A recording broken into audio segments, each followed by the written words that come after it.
Hello, everybody. Welcome to another week that we get to discuss the fun and exciting adventures of being a stepmom. Oftentimes, we talk and we hear all the things that the downsides to being a stepmom. And this week, I wanted to offer another perspective or just another viewpoint that we all are aware of, but we sometimes forget to speak about. And so this week we're going to talk about the bonus of being a bonus mom or the benefits to being a bonus mom. So I can't wait to jump right into it. Before I do, let me tell you who I am. My name is Siobhan Sampson, and I am a cheerleader for the stepmom. And I help you work through all of your blended family chaos. I'm going to just jump right in and go over that first benefit or bonus to being a bonus mom, and that is your perspective. You being, I like to say, you're that third eye. And what I mean by that is you have the luxury of seeing your stepkid in a different way than their parents do. That their parents, they brought them home from the hospital, they had to change their diapers, they were up and they bonded in such a way that now they get to the point whether they're 15, 16, 10, 3, they see that still that little bitty kid where you may have gotten to see a side of that kid that they haven't. And so with that, you know that kid in a way that they don't. And so when the kid is misbehaving or when the kid is even uncomfortable, you may be able to pick up on those things more so than their other parents. And you say uncomfortable, wouldn't their parents know about that? But there's different ways that a kid could be uncomfortable, and that uncomfortable feeling you probably witnessed when you first met your stepkid.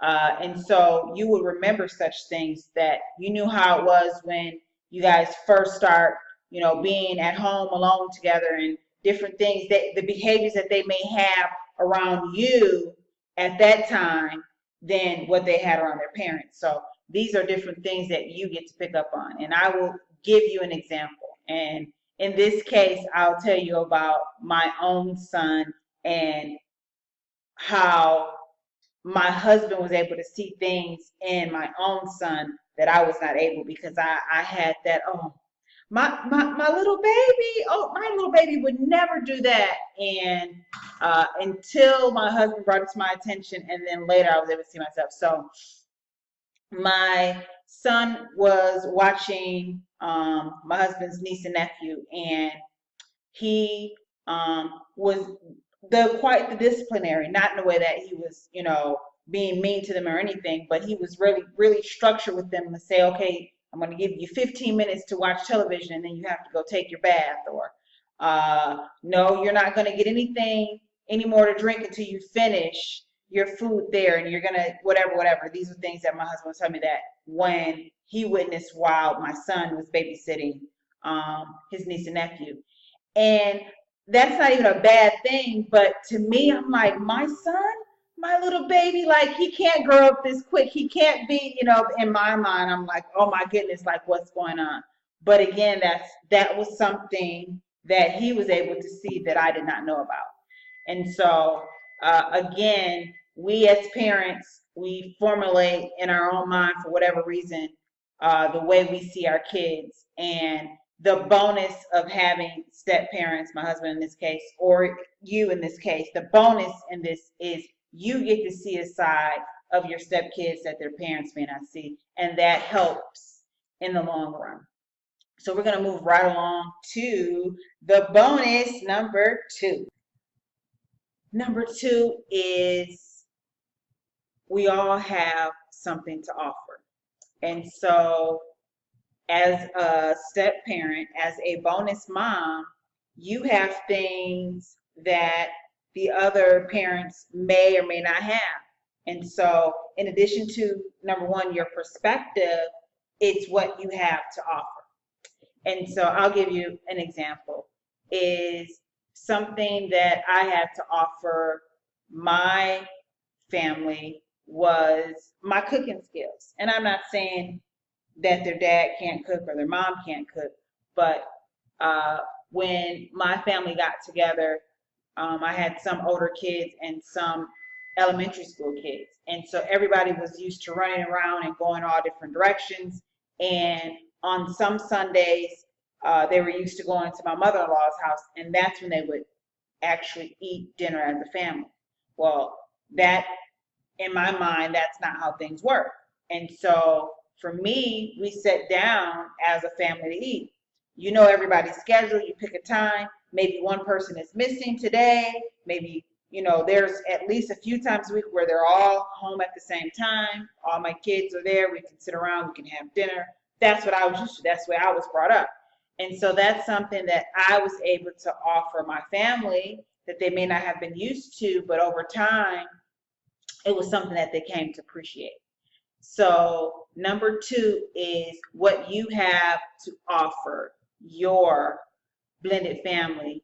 That's why you're a bonus, and that's a bonus to being a bonus mom. And moving right along, number 3, I'm in the dancing mood today, I guess, is that old trusty debate, nature versus nurture.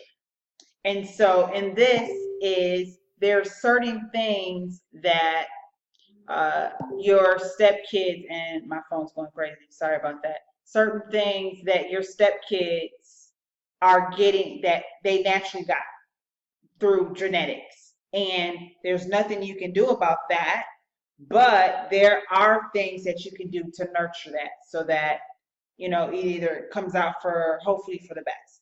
And I'll give you an example. I got my not being able to finish projects from my dad. My dad he's starting on the basement and he won't go back and finish the basement, or he starts all these projects and I got that from him. I know for a fact. And some people call it shiny object syndrome. And I'm totally that same way. But something my stepmom was able to offer me was structure and routine. And with her, and I guess, and it just came to me, I was able to offer that same thing to my blended family. Wow, cool beans, right?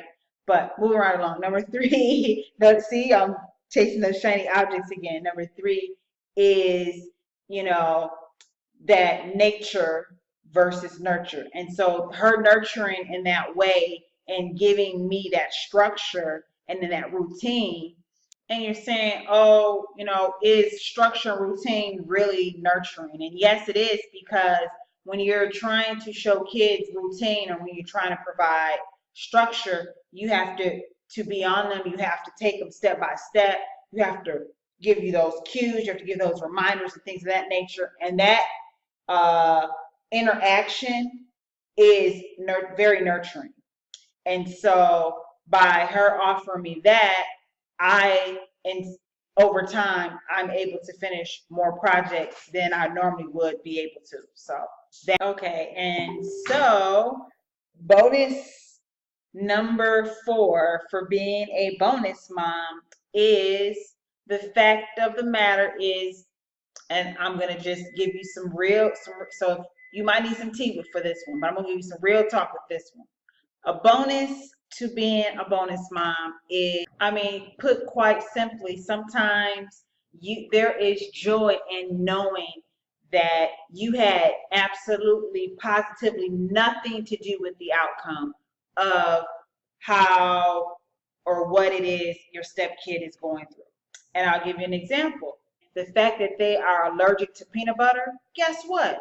You had nothing to do with that. You can't say, well, maybe had I ate something, or maybe if I would have did, you had nothing to do with that. So you can take joy and pride in that, knowing that, yes, you can make sure you take those extra precautions so that peanut allergy doesn't flare up, but you had absolutely no involvement in that one way or the other.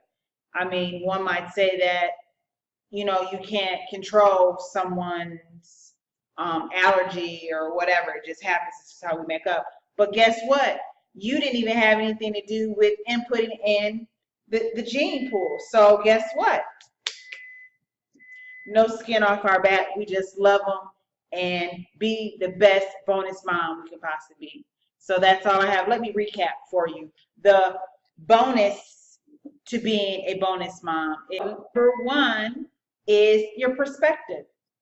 No one has the perspective of you as a stepmom, as that bonus mom for your stepkids. Number two is your offering. No one can offer what you can offer them. And so that is a bonus. And number three, nature versus nurture. No matter what nature has given them, you're able to nurture and have that come out for the better. And last but not least is you didn't have any involvement in the gene pool. So whatever happens, you're just here to just come along and play along with everybody else to make sure that it is a win-win for everybody. Let me know, what do you have to offer? What's your perspective? What have you nurtured that overtook what nature gave your stepkid? And last but not least, what's that thing you don't have to worry about that's in the gene pool? So again, as I sign off, as I say my goodbyes, it's been a blast talking with you guys today. Love and bliss.